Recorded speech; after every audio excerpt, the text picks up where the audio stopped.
Your car feels off, but nothing is broken. The idle shakes. That's rough idle. Gas mileage keeps dropping. Cold starts feel harder every week. Shops blame sensors, fuel systems, even engine wear. But in most cases, none of that is the real problem. Today, I'm revealing a free reset that clears the hidden data causing rough idle, bad miles per gallon, and hard starts. It takes minutes, costs nothing, and once you understand it, you'll stop wasting money on the wrong fixes. On January 9th, just after sunrise, a compact sedan rolled into my bay that had already been written off by 2 different shops. The owner was not angry. He was not panicked. He was exhausted. He said the car had started idling rough at stoplights, struggled to start on cold mornings, and somehow his fuel economy had dropped so badly that he was filling up twice as often as before. No warning lights, no misfires, no obvious failures. Just a car that felt wrong in a way that was hard to describe and even harder to explain to a mechanic who wanted a clear symptom to chase. That is always the red flag.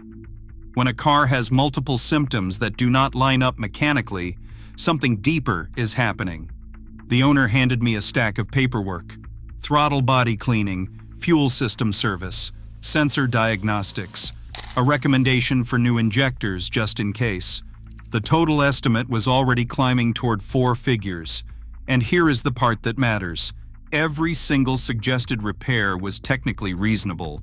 None of them were guaranteed to fix the problem. I didn't open the hood, I didn't grab a scan tool, I didn't touch a wrench. I asked one question instead. When did this start?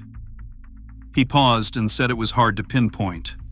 A little rough idle first, then worse fuel economy. Then the hard starts showed up when winter hit. Not all at once. Slowly, quietly. That timeline tells you everything. Modern cars don't usually fail suddenly. They drift. And when they drift, the symptoms stack in patterns that confuse drivers and shops alike. Rough idle on its own could be a vacuum leak. Poor fuel economy alone could be a faulty sensor. Hard starts might suggest fuel pressure issues. But when all 3 appear together, especially without warning lights, you are often not looking at a broken part. You are looking at a confused computer. Here's what most drivers are never told. Your car is not reacting directly to the world. It's reacting to data. Sensors report numbers. Modules interpret those numbers. Then the car adapts. It learns how to idle. It learns how much fuel to inject. It learns how aggressively to respond when you turn the key on a cold morning. And once it learns something, it doesn't question it. It trusts it. That's where the trouble starts. If your battery voltage dips during a cold start, the system adapts. If a sensor gets dirty for a few weeks, the system adapts. If you spend months doing short trips where the engine never fully warms up, the system adapts. None of this triggers a failure. Nothing breaks. But the car starts compensating for conditions that no longer exist. Then, even after the original issue disappears, the behavior stays. This is why people say things like, "It started after I replaced the battery," or "It's been weird ever since that cold snap," or "It got worse after routine maintenance." They're not imagining it. The car learned around a temporary problem and never let go. Rough idle happens because idle control logic has been skewed. The computer is opening and closing airflow based on old assumptions. Hard starts happen because startup enrichment tables are now too rich or too lean for reality. Fuel economy drops because long-term fuel trims have crept in one direction and stayed there. The engine still runs because the computer is working overtime to hide the issue. That's why there is no check engine light. The system believes everything is under control. From the driver's seat, it feels like the car is slowly aging overnight. From the computer's perspective, it's doing exactly what it was trained to do. This is the part that makes people uncomfortable. Most of the time, nothing is actually broken. And because nothing is obviously broken, shops default to parts. Sensors test borderline. Components get replaced preemptively. Some improvements happen, but they never fully stick. The car improves for a week, then drifts back into bad behavior. Each visit costs more. Confidence drops. Drivers start assuming their car is unreliable. That sedan in my bay was a perfect example. It wasn't failing, it was stuck. Stuck using fuel maps built around old data. Stuck idling based on a condition that no longer existed. Stuck starting the engine with the wrong assumptions every single morning. And the longer it stayed that way, the worse the symptoms became. Not suddenly, gradually, quietly, expensively. This is why these three symptoms appear together so often. They all depend on the same underlying logic: fuel delivery, airflow, startup strategy. When one goes wrong, the others follow. And because the system adapts instead of throwing a fault, the driver never gets a clear warning, just frustration. The owner asked me the question I hear all the time: "So, what do you think is wrong?" I told him the truth. "I think your car believes something that isn't true anymore." He looked confused. That's normal.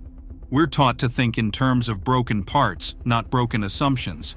And that's exactly why the fix almost always gets missed. Before you replace anything, before you authorize another diagnostic fee, before you assume the worst, there is one free reset that can tell you whether you're dealing with a real mechanical problem or a computer that needs to forget what it thinks it knows. This reset doesn't fix broken hardware, but when it works, it restores idle stability, improves fuel economy, and fixes hard starts so consistently that it feels like cheating. Most people never try it, not because it's risky, but because no one ever explained why it matters. And that's where everything changes. The reason this free reset works so often is not magic, and it's not luck. It's because it attacks the problem at the exact layer where modern cars actually fail. Not metal, not fuel, not air. Memory. To understand this, you have to let go of the old idea that your car behaves the same way every time you turn the key. It does not. Modern vehicles are adaptive systems. They are constantly adjusting based on what they experience, and those adjustments are stored. The engine control unit does not just react in the moment. It remembers. It builds profiles. It develops habits. Every cold start teaches the car how much fuel it thinks it needs. Every idle period teaches it how to stabilize revolutions per minute. Every drive teaches it what normal looks like for throttle input, airflow, and load. Over time, those lessons get baked in. And here is the critical part. The engine control unit assumes the data it learned from was accurate. But real life isn't clean. A weak battery during winter mornings causes voltage dips. Those dips do not just slow cranking, they interfere with sensor initialization. Throttle position, airflow readings, and idle control values can be captured slightly wrong. The ECU does not know that. It just adapts. Now it is compensating for a problem that may only exist for a few seconds once a day. Short trips make it worse. When the engine never fully warms up, fuel enrichment stays high. Moisture does not burn off. Combustion is not ideal. The ECU adjusts to protect the engine, then stores those adjustments as normal. Do that for months, and the baseline shifts. Even when you finally take a longer drive, the car does not reset itself. It keeps operating on distorted assumptions. Then someone cleans the throttle body, or replaces the battery, or swaps a sensor. Mechanically, things improve. Digitally, the ECU does not trust it. It keeps compensating as if the old problem still exists. That is when rough idle starts showing up. That is when starts feel inconsistent. That is when fuel economy quietly drops with no warning lights and no obvious fault codes. This is why scan tools often show no problem found. The ECU is doing exactly what it was programmed to do with the information it has. From its perspective, nothing is wrong. The free reset interrupts that loop. A proper reset clears adaptive memory and it wipes learned fuel trims. It resets idle control targets and it forces the ECU to stop guessing and start observing again. It does not repair parts, it removes bias. That is why the change can feel dramatic. The car is not suddenly fixed, it is untrained. After a reset, the ECU goes back to factory logic. Default fuel maps, default idle strategy, default startup behavior. From there, it begins relearning based on what it sees now, not what it remembers from months ago. If the underlying mechanical systems are healthy, the relearn happens cleanly. Idle smooths out, starts become consistent, and fuel economy rebounds because the computer is no longer overcorrecting. This is also why people sometimes say it felt better for a while, then got worse again. The reset worked. But the relearn phase was contaminated. If the battery is still weak, voltage drops return. If the air filter is clogged, airflow data is skewed. If vacuum leaks exist, the engine control unit relearns bad information again. The reset did not fail. The environment did. This is the part most tutorials skip. A reset is not a button you press and walk away from. It is a reset plus a relearn. The relearn phase matters more than the reset itself. After clearing memory, the car needs clean data, stable voltage, normal driving, no aggressive throttle, no immediate towing, no extreme idling. The engine control unit is rebuilding its understanding of the engine from scratch. Feed it chaos, and you get chaos back. That is also why this reset fixes 3 symptoms at once. Rough idle, bad miles per gallon, and hard starts all stem from the same corrupted logic. When fuel trims are wrong, idle suffers. When idle control is unstable, starts feel rough. When the system is constantly compensating, fuel economy drops. One reset addresses all 3 because it clears the common cause. And here is the uncomfortable truth. This reset costs nothing, takes minutes, and solves problems that shops charge hundreds to diagnose because diagnostics often chase symptoms instead of assumptions. A technician sees rough idle and checks for air leaks, sees bad miles per gallon and suspects sensors, sees hard starts and tests fuel pressure. Each step is logical. None of them ask the most important question first. What if the car simply needs to forget? Most drivers never test that. They assume something must be broken. They assume complexity means expense. But complexity is exactly why resets matter now more than ever. The more adaptive the system becomes, the more fragile its memory becomes.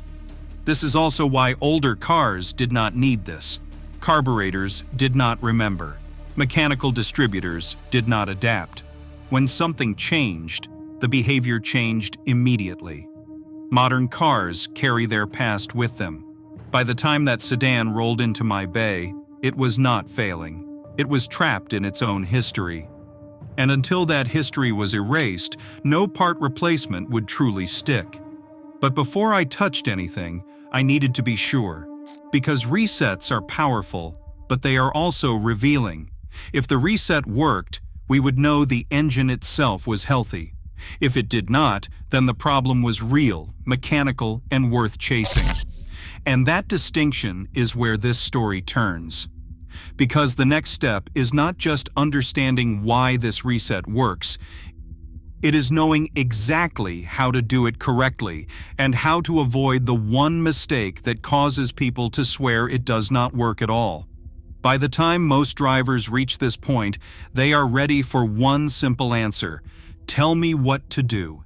Tell me the trick. Tell me the reset. But this is where the difference between a temporary improvement and a real fix matters. Because doing the reset is easy. Doing it correctly is what separates people who see lasting results from people who say it did not work. The reset itself is not complicated. What matters is the order, the timing, and what you do afterward. This is the part shops rarely explain because it takes patience instead of parts. The goal is not just to clear memory. The goal is to rebuild it cleanly. Start with the foundation. Voltage. Modern cars hate unstable voltage. A weak battery can sabotage everything that follows. If your battery is more than a few years old, slow to crank, or has ever triggered odd electrical behavior that needs to be addressed first.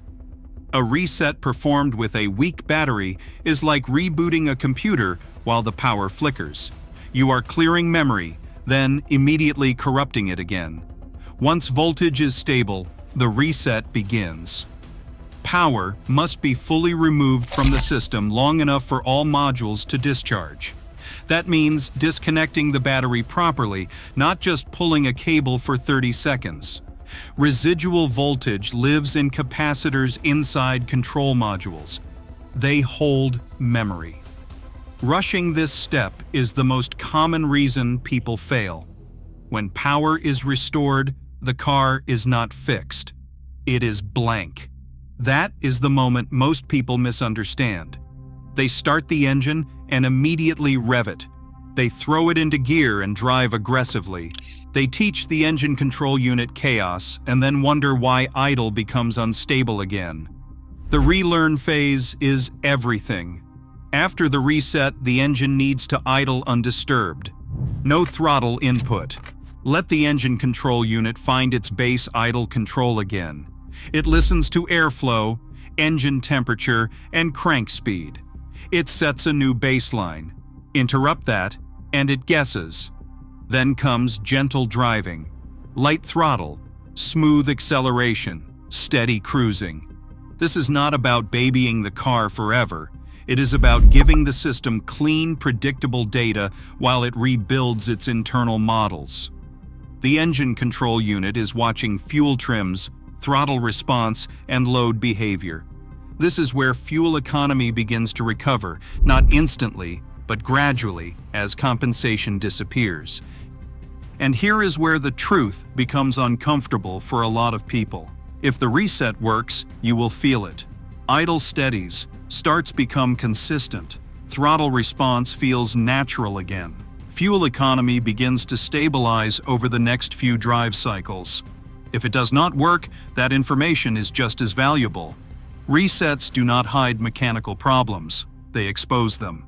If a vacuum leak exists, the engine computer will relearn lean behavior quickly and symptoms will return. If a sensor is truly failing, the problem will come back cleanly rather than intermittently. If fuel pressure is unstable, starts will remain difficult even after relearn.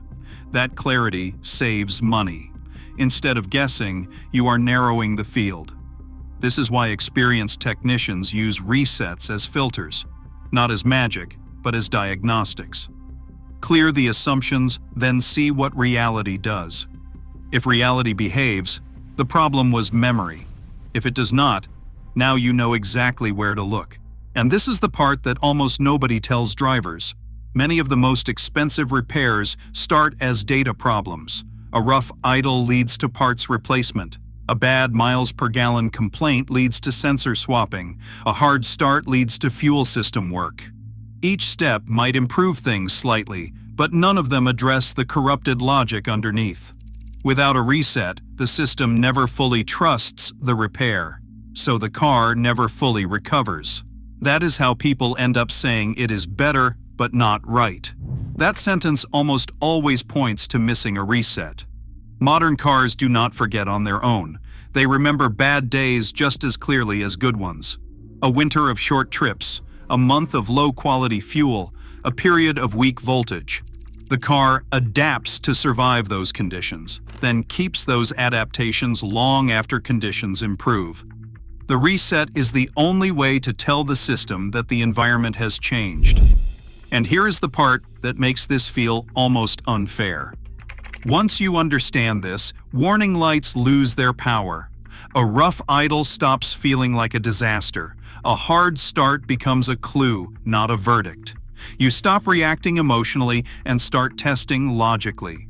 Reset, observe, relearn, then decide. That sequence alone can save thousands over the life of a vehicle. Not because it avoids all repairs, but because it prevents unnecessary ones. It keeps you from fixing ghosts. It keeps you from paying for parts that are compensating for memory, not failure. This is why some cars feel tired at 80,000 miles while others feel smooth at 200,000. It is not luck. It is not brand magic. It is how often the system was allowed to reset and relearn cleanly instead of stacking compensation on top of compensation. The free reset is not impressive. It does not look like a repair. It does not come with a receipt. But it restores something far more valuable than a part ever could. It restores accuracy. And accuracy is what modern engines run on.